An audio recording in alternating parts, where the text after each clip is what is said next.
Dr. Dawson Taylor.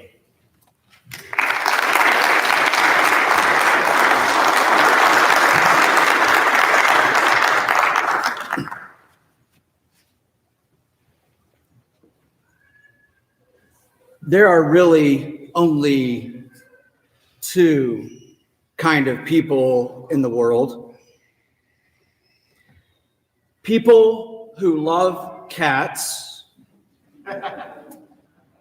and everyone else. Bill was in that latter category. He did not like cats, but he did like his next door neighbor, the little girl who lived there. When she came to his door one day, knocking in tears and with distress, he was very worried and he looked down and said, "Honey, what's wrong?" She responded, "My cat has climbed up in the tree in the backyard and won't come down." "Well, I'll help you, honey," he said, thinking to himself, "Stupid cat." They went next door, and sure enough, the cat had climbed up to the very top of a tall, young tree that Bill had planted a year ago, a sapling, really. And they called to the cat, and the cat was holding on for dear life. And the cat would not move. So Bill asked his spouse, Jane, to come, and she opened a can of tuna. "Here, kitty, here." And nothing happened. The cat stayed right there. And Bill said, "You know, it's such a slender tree. I bet if I grab hold of the trunk and pull it down, you could just grab the cat." And so he did. He grabbed the tree and hand over hand began pulling the tree down. And it was arcing perfectly. And Jane was on her tiptoes, trying to get the cat. And she almost had it.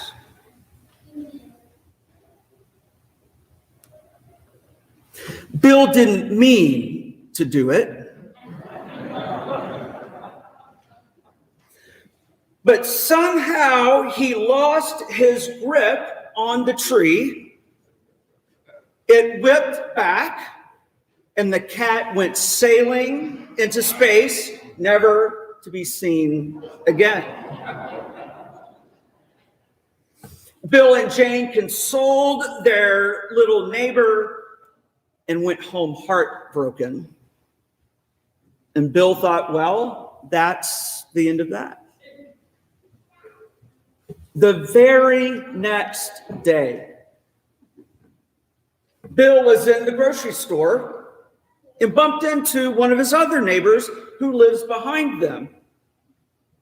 And in the grocery cart were cans of cat food, a little collar, and a mouse. And he said, "Why, Doris, I didn't know that you and Jim had a cat." And she responded, "We didn't.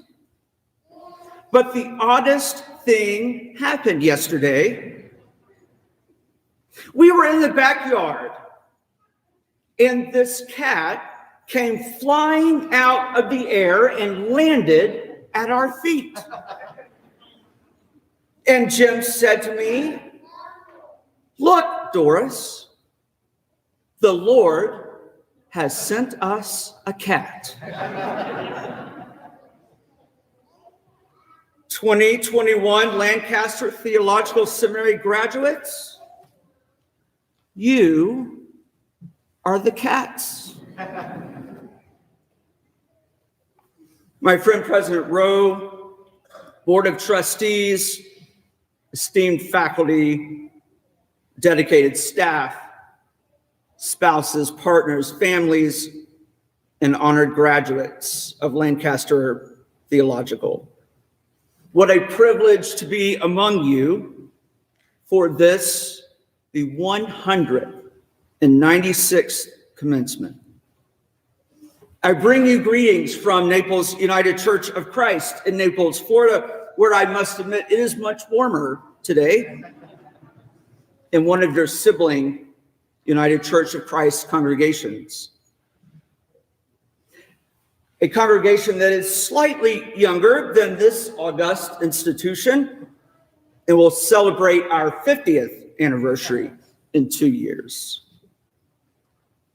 I also bring greetings from your sibling United Church of Christ Seminary, Chicago Theological Seminary, and our president, Reverend Dr. Stephen G. Ray, where I have the privilege of serving on the Board of Trustees, and we finished our spring meeting yesterday, another blessed Zoom call.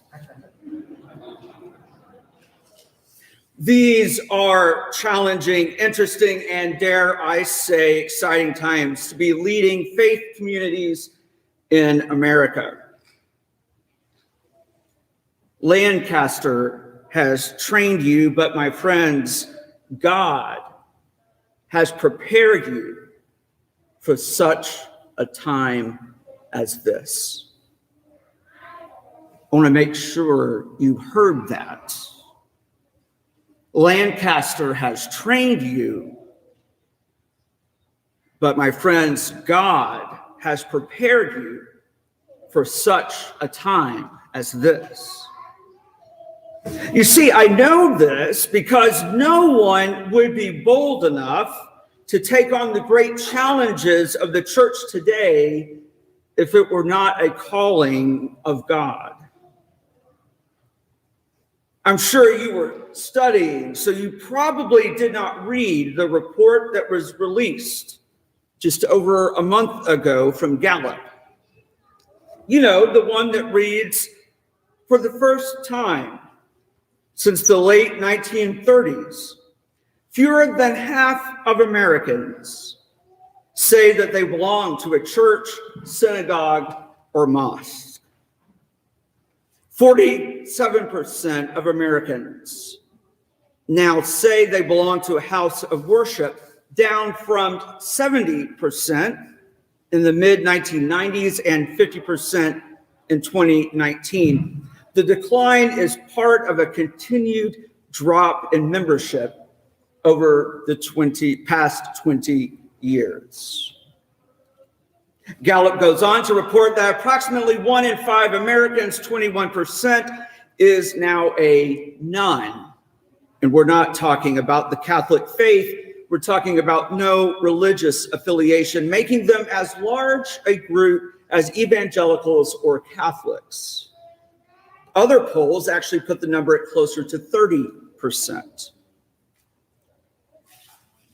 But if you're like me, you don't actually need a poll to tell you that people are more distracted by more things, more exhausted by more stress, and strained by more worry than ever before. And that was before we discovered a virus across the globe in 2019. Only 3 weeks ago did my congregation return to in-person worship, and that's with 1/6 of our sanctuary capacity.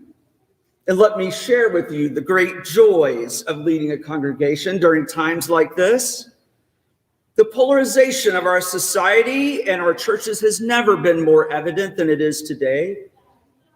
In my open and affirming congregation, where all people are not only welcomed but celebrated, I have those who wish to propose a ban on anyone who has not received a vaccine from coming to church. And then there are those who believe we should just let worship be a free-for-all. ignoring science that says a vaccine can be less effective for those who are undergoing chemotherapy treatments or have compromised immune systems. And it appears that we have done a masterful job of putting half of those people on the board of deacons with one opinion and half of them on the other, leaving me with the only question of why I did not go to law school instead. But the reputation of Lancaster and of the caliber of graduates here is well known. You are not naive to the challenges of our world or in ministry in today's challenging times, because you know in your hearts that Lancaster has trained you, but my friends, God has prepared you for such a time as this.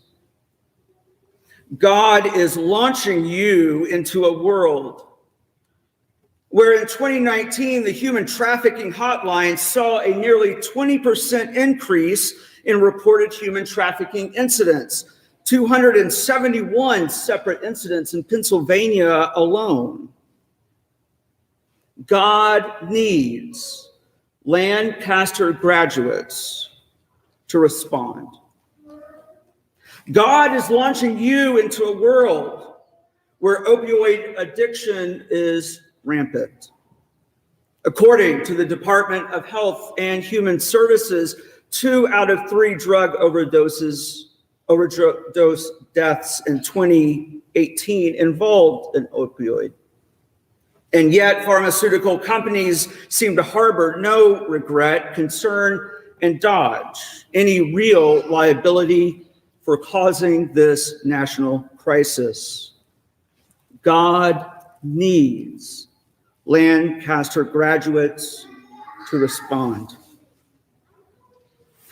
God is launching you into a world where the nonpartisan Brennan Center for Justice reports that as of February 19th of this year, state lawmakers have carried over, pre-filed, or introduced more than 250 bills with provisions that restrict voting in 43 states, including my own Florida, where our governor signed one of the most restrictive voting rights bills just this week after declaring our election in 2020 the most secure in the nation.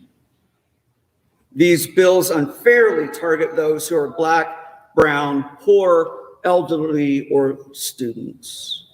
God needs Lancaster Seminary graduates to respond.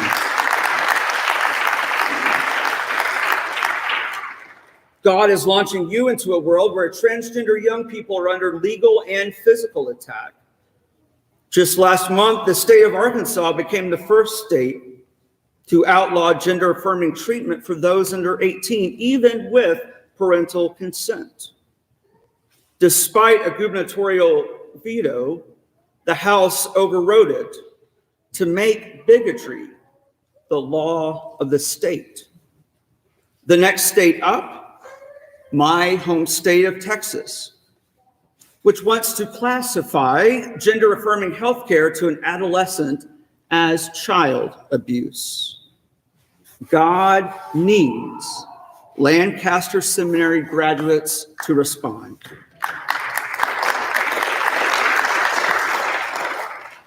God is launching you into a time when the Stanford Open Policing Project, after examining almost 100 million traffic stops, compiled the most comprehensive evidence to date, suggesting a pattern of racial disparity in traffic stops.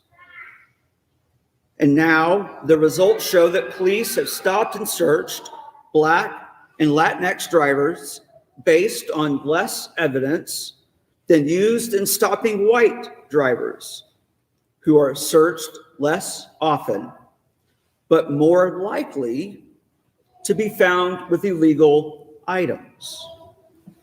God needs Lancaster Seminary graduates to respond to the systemic racism that has hold of our country.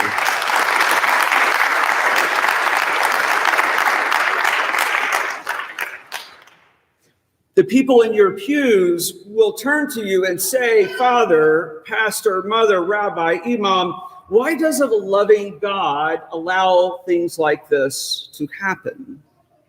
And I'll just go ahead and tell you, they'll ask it on a Sunday after you've preached and you're exhausted and spiritually spent and your kids want to go home.